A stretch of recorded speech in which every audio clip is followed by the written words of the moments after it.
In the name of the Father, and of the Son, and of the Holy Spirit. Amen. Welcome to 15th Sunday in the Ordinary Time. May you be blessed as you hear God's Word. First reading for today's Holy Mass is taken from the book of Prophet Amos, chapter 7, verses 12 to 15.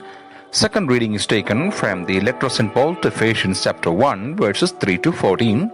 And the Gospel is taken from the Gospel of St. Mark, chapter 6, verses 7 to 13. Jesus summoned the 12 and began to send them out two by two and gave them authority over unclean spirit.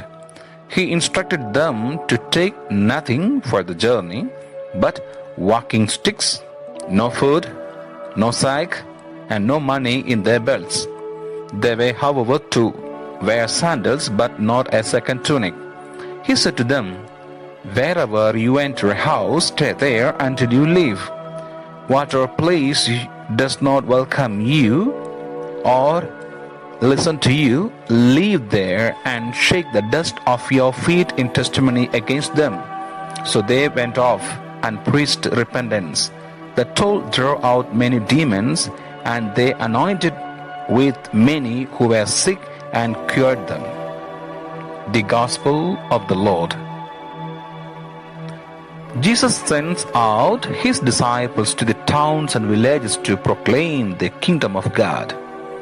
Of most importance is that he tells them that their provision will be catered for by the people they preach to. The disciples heed to this command of Jesus and hit the road without murmurs and questions.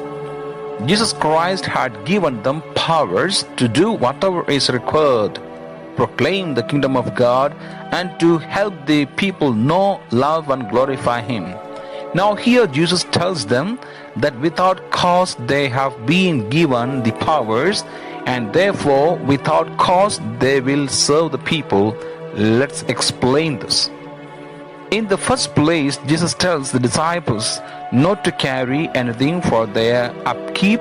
Then thereafter tells them not to accept any payment for their work of preaching. This can be a bit confusing, but Jesus means that the disciples should not profit from the powers vested on them.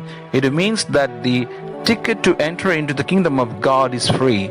No one should ask for money for self-gain.